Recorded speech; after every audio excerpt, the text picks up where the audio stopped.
Welcome to our deep dive for today. We are inviting you to step inside something called the Jeffersonian Community, and we're going to be looking at this largely through the eyes of a character named Ollie the Owl, who serves as sort of a guide to the purpose, the principles, and the opportunities waiting for its members. Right, and it is really a pleasure to be here. I have to say, right off the bat, this deep dive feels, well, significantly different from our usual fare. Yeah, totally. Usually we are, dissecting complex technical manuals or parsing through dense legislative text or looking at high-stress corporate strategies. But today we're looking at something that feels, surprisingly cozy. Cozy is honestly the perfect word for it. I've got the source materials pulled up right here in front of me. We've got these digital scans of banners, book covers, character art, and the very first thing that hits you is the vibe. It's not corporate at all. It's not an academic syllabus. It has this incredibly warm, inviting, rural aesthetic. So we are looking at promotional materials centered around this character, Ollie the Owl. And this isn't just, a generic animal mascot. This is an owl with a very specific, highly intentional style. He certainly has a distinct look. And we're going to spend a good amount of time decoding exactly what that look communicates to the viewer. Whoa, definitely. But before we get lost in the details of Ollie's wardrobe, which I know we will because it's fascinating, it's probably important to frame what this actually is for you, the listener. Please do. So we are looking at the launch materials for the Jeffersonian Community. And based strictly on the text provided in the sources, this is framed as a values-based educational and cultural initiative. Right. And it's not just a book club, right? It's not just a parenting blog or a newsletter. The core tagline that really jumps out from the Meet Ollie graphic, it says, where parents and children learn the values of liberty, independence, and patriotism together. That is the mission statement right there in a nutshell. And notice the scope of that. It's framing itself explicitly as a community. And the values they are highlighting, liberty, independence, patriotism, these are very weighty, significant concepts in civic life. Yeah, they are heavy words. Exactly. But the presentation of those heavy words is incredibly soft and accessible.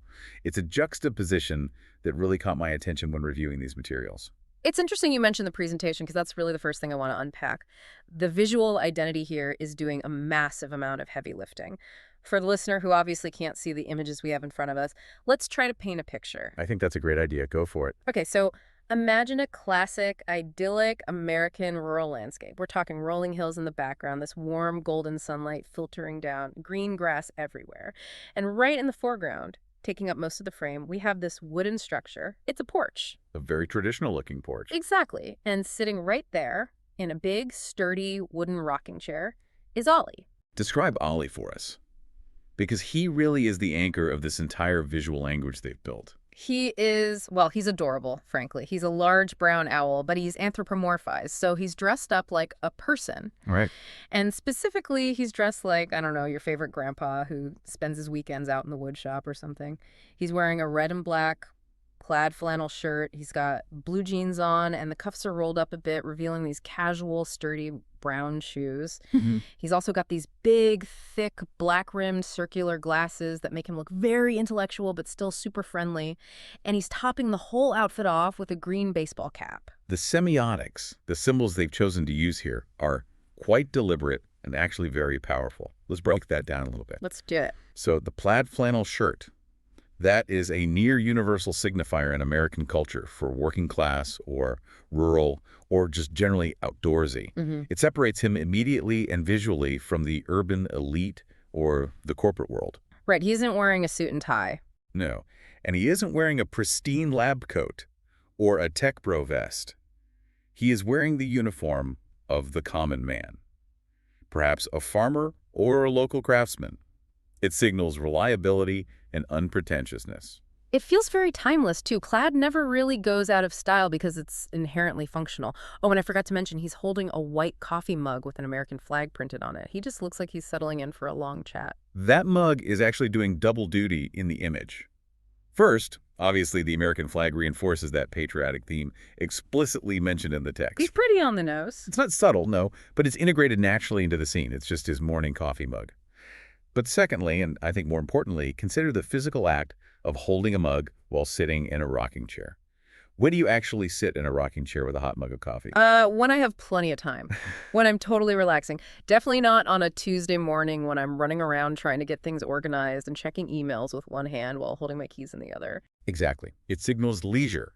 It signals a deliberate slowing down of time. You drink coffee or tea from a mug on a porch when you are reflecting or when you're conversing with someone. No. You don't drink from a mug like that when you're rushing to a board meeting, You'd have a travel mug. right? Stainless steel thermos. So this image sets the tempo for the entire Jeffersonian community experience. It suggests to the viewer that in order to learn these values they're promoting, you have to stop running. You have to sit down. That's a really profound point. The image itself is acting as an invitation to decelerate your life. And the setting behind him, it's explicitly called the front porch. In fact, one of the books we have in the source material is titled Short Stories from the Front Porch. Yes. Why do you think that specific location is so important to their branding? Why not, cozy living room or a grand library or even around a campfire? The front porch is a incredibly powerful symbol in American cultural and architectural history. If we look back historically, before the widespread adoption of air conditioning and television drove families completely indoors, the front porch was the ultimate social hub of a neighborhood. It was where everything happened. It's a liminal space, a threshold between two worlds. Liminal space. That's a great term for it. It's the in-between. Correct. The porch belongs to the private home. It is your physical property, but it faces outward toward the public world. It's where the private family unit directly meets the public community. That makes a lot of sense. It is where you would sit to cool off in the summer evening, sure, but it's also where you would wave to your neighbors walking by, where you'd exchange local news, watch the neighborhood kids play in the street, and critically, where you would discuss local politics and community issues. So by anchoring this entire initiative on the front porch, the creators are intentionally evoking a time of much stronger social cohesion.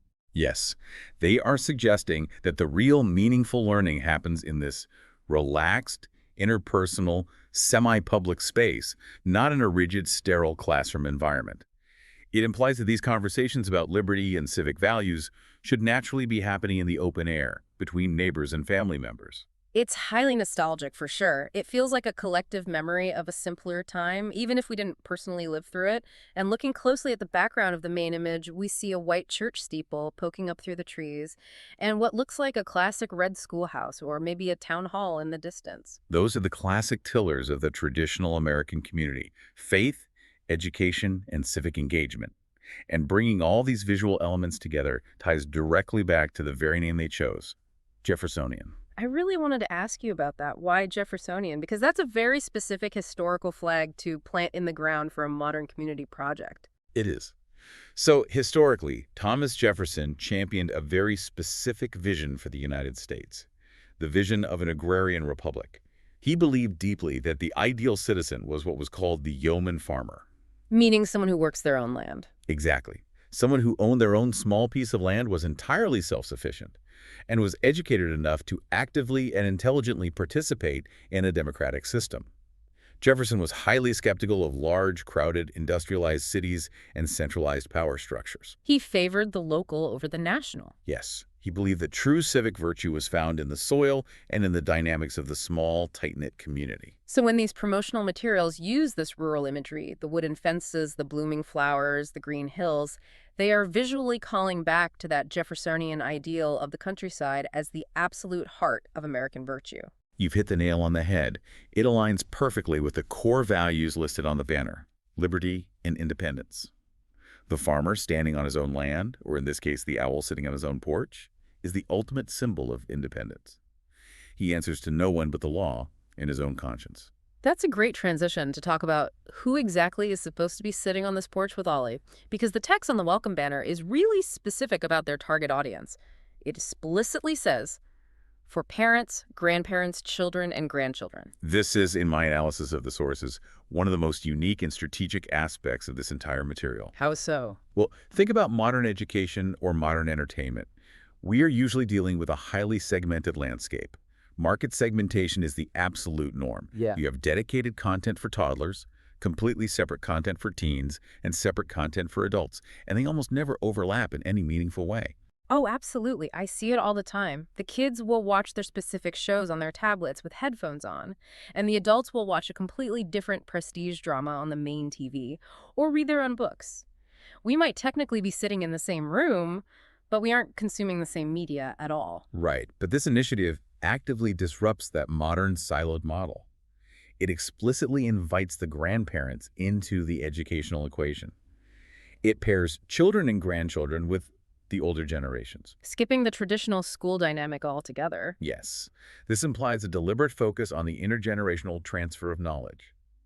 It suggests that the proper role of the elders in a community is to pass these core values down to the youth directly through a shared common activity. It really reminds me of how stories in history used to be passed down, sitting around a fire or a porch listening to the older generation tell tales. Pure oral tradition. That is exactly the dynamic this community is trying to artificially recreate and support. Yeah. They are trying to rebuild the connective tissue between generations using these shared civic values as the glue. And if you look at the Meet Ollie graphic again, there are 3 distinct feature buttons that explain how this actually works in practice. Yeah, let's look at those buttons. The first one is titled The Adventures of Ollie the Owl. So obviously, narrative storytelling is the primary vehicle they're using here. Narrative has always been the most effective way to teach complex values to children. Abstract concepts like liberty or civic duty or patriotism, those are incredibly hard for a 6-year-old to grasp in an academic sense. Because they're just concepts. They don't mean anything concrete. Right. But a story about an owl making a difficult choice to help a neighbor, that stays in the mind. It provides a concrete, emotional example for the child to hang the abstract concept onto. Okay, the second button shows a graphic of a glowing lantern resting next to a stack of books, and the text says, Helpful Hints Learning Ideas. This is the pedagogical scaffold for the adults. The architects of the Jeffersonian community clearly recognize that parents and grandparents might actually need guidance on how to discuss these rather heavy political and philosophical topics. Right, because just because you believe in liberty doesn't mean you know how to teach a lesson on it. Precisely. We might believe deeply in the concept of self-governance, but explaining the nuances of it to a young child is an entirely different skill set. This helpful hints feature likely provides discussion questions or simple explanations of the historical context, ensuring the adult feels confident and equipped in their role as the primary teacher. That's really smart. It completely takes the pressure off the parents or grandparents to be impromptu experts on civics or American history. They just have to open a book and follow the provided guide. It empowers the family unit to take charge of the education.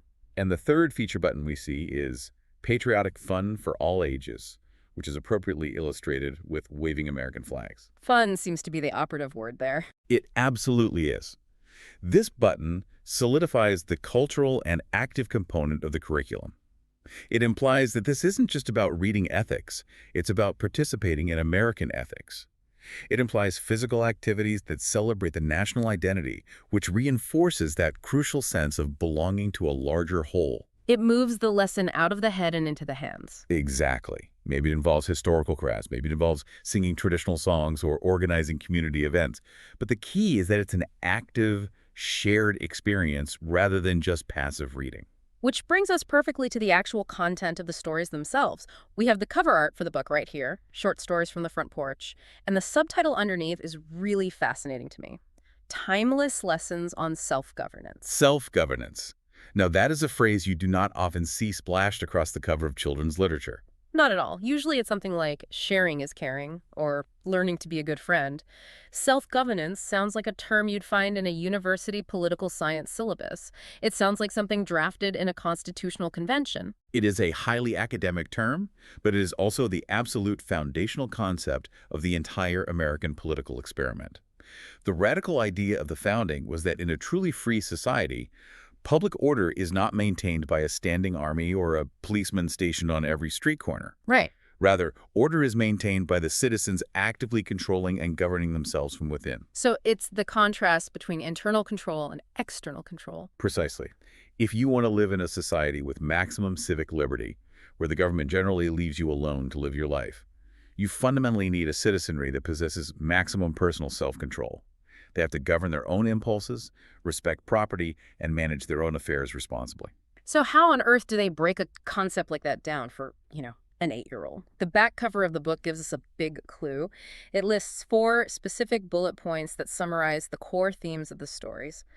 Let's go through them one by one, because this list is essentially the entire curriculum in miniature. Let's do it. The first bullet point is making choices. This is the very root of liberty. Freedom is, stripped down to its core, effectively the right to choose your own path. But to teach this to a child, you first have to help them understand that they actually have choices to make, and that their daily choices carry weight. It shifts their perspective. Yes. It moves the child from being a passive recipient of adult rules to an active, conscious agent in their own life narrative. It sounds incredibly empowering, like telling a kid, you aren't just a robot following programming, you can choose how to react to this situation. It is empowering, but that leads directly and inevitably into the second bullet point, taking responsibility. Ah, the other side of the coin, the part people usually like a lot less. Exactly. You simply cannot have the first point without the second. If you claim the freedom to make your own choices, you must simultaneously accept the burden of the outcomes of those choices. You own the consequences, good or bad. In a strict Jeffersonian worldview, this balance is non-negotiable. Blaming others for your circumstances or looking to a centralized state authority to fix your personal mistakes is the exact opposite of self-governance. That's a tough lesson. I mean, honestly, that's a tough lesson even for adults to swallow. We all deeply want the freedom to choose, but we don't always want the heavy responsibility when things inevitably go wrong. Indeed, we don't. And that is why the subtitle calls them timeless lessons, because these concepts are difficult, and they are necessary to relearn in absolutely every generation. Human nature doesn't change, so the requirement to teach self-responsibility doesn't change either. This is where we check the community box of the initiative. A society made up of fiercely free, highly responsible individuals still needs a way to peacefully coexist. Right, otherwise it's just chaos. Exactly. So this implies stories that focus on lessons of basic civility, tolerance of differences, and the golden rule. It's fundamentally about how you were supposed to treat your neighbor when you are both sitting out on that metaphorical front porch together. And the fourth and final one is honestly my favorite of the bunch. It says, belonging to a community without losing oneself. I agree. I find this point particularly sophisticated for a children's curriculum. It directly addresses the classic American tension between fierce individualism, which Americans historically prize above almost all else, and the basic human need for social belonging. It's kind of like telling a kid, you can be an important part of the team, but you don't have to stop being you to do it. Correct. It functions as a warning against two extremes. Yeah. On one hand, it warns against mob mentality or total conformity, losing oneself to the crowd. But on the other hand, it warns against total atomized isolation, not belonging to anything larger than yourself. Finding the balance. Yes, it seeks that healthy, elusive middle ground where fiercely independent citizens voluntarily choose to come together to form a functioning community. Yeah. It's very much the Tocquevillian ideal of voluntary association. That is some seriously deep philosophical stuff for a book that features a cartoon owl and a baseball cap on the cover. It really is. But that's the trick, isn't it?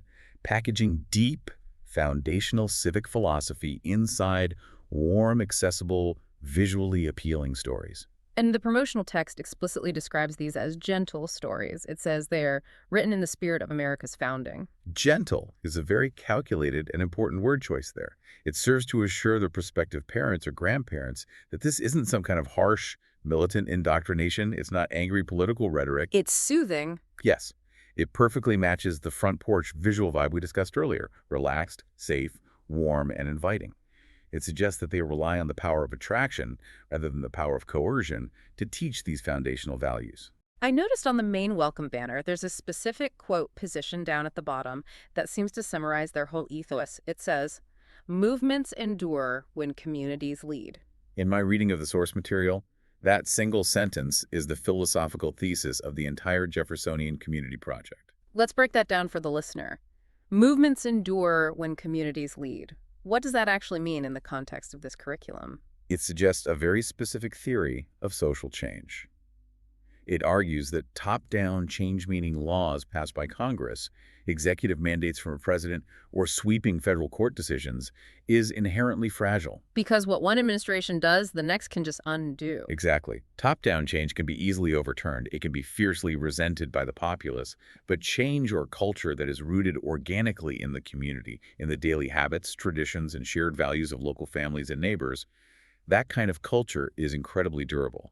It endures through political cycles. So the argument they are making is that by simply sitting on your porch and reading these gentle stories to your grandchildren, you are actually doing the quiet, heavy lifting of sustaining the fabric of the nation. That is precisely the argument. Mhm. It elevates and empowers the family unit. It tells the grandparents and the parents that they are the true, ultimate guardians of liberty simply by taking the time to teach these values to the next generation. It elevates the private domestic sphere to a place of supreme civic importance. It's a very decentralized view of power and influence, which again is incredibly Jeffersonian. Indeed, it deliberately places the ultimate power back in the hands of the everyday people, specifically focusing on their capacity and responsibility to raise good, self-governing citizens. And clearly, Ollie the Owl is designed to be the friendly, familiar face, making that heavy responsibility feel just a little bit lighter and a lot more fun. He makes the medicine go down, so to speak. He makes it approachable. He takes these potentially intimidating concepts, liberty, personal responsibility, self-governance, and he wraps them up in a cozy plaid shirt and a warm, grandfatherly smile. He serves as a completely non-threatening guide into this complex world of civic virtue. So, bringing all these threads together based on what we've reviewed, the Jeffersonian community is essentially a comprehensive content ecosystem. We've got the books, we've got the adult learning guides, we've got the central character, Ollie. But looking at the big picture, it really seems like an invitation to adopt a very specific lifestyle. I would define it as a lifestyle of active citizenship, achieved through intentional parenting and grandparenting. A lifestyle that places a premium on tradition, on deep local connection, and on the slow, deliberate, face-to-face transmission of cultural values. It feels like a direct antidote to the hyper-fast-paced, highly disconnected digital world we all live in right now. It is a stark contrast, yes. Hey, you know, we spend so much time on this show analyzing new trends, talking about disruption and innovation and the future of tech, and usually those buzzwords mean something faster, sleeker, more digital, more automated. But looking at this material, this is almost like innovation through regression.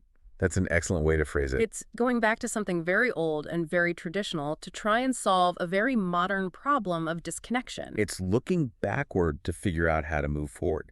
It's recognizing the very real possibility that perhaps we have lost something vital in our societal rush to modernize and digitize everything. They're arguing that we've lost that front porch connection, that physical, localized community bond, and they're actively trying to design a framework to help families get it back. And honestly, whether you are someone who is deeply into American history and civic philosophy, or if you're just a grandparent looking for a wholesome, good story to read to your grandkids on a Sunday afternoon, there's something undeniably compelling about that core image of the front porch. It resonates. It really does. It just looks nice. It looks peaceful. It looks like a place you genuinely want to be. Because it represents a physical and emotional space that I think most human beings naturally crave. A safe place to belong, a quiet place to be heard by your neighbors, and a structured place to pass on what you know to the people you love. In a highly fragmented, often lonely modern world, the simple promise of a genuine localized community is an incredibly strong selling point. Well, this has been a truly fascinating look into a very unique cultural and educational initiative. And it's certainly not every day we get to deeply analyze the underlying civic philosophy of a cartoon owl in a flannel shirt. It certainly gives us a lot of food for thought. It boldly frames the simple everyday act of reading a story to a child as a foundational, almost revolutionary act of preserving a republic. I love that. And so here's a final question to leave you with, listeners, as you go about your day.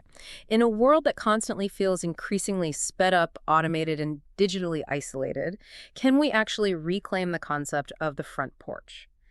Is it genuinely possible to build a sustainable future for the next generation by looking backward at these timeless lessons of the past? And perhaps more importantly, can a conscious return to simple intergenerational storytelling actually be the key to teaching self-governance in the 21st century? Or has society changed too much? Is the digital genie already out of the bottle? Definitely something to chew on as you reflect on Ollie and his message. Thank you so much for joining us on this deep dive into the Jeffersonian community. It's been a pleasure. We will see you next time.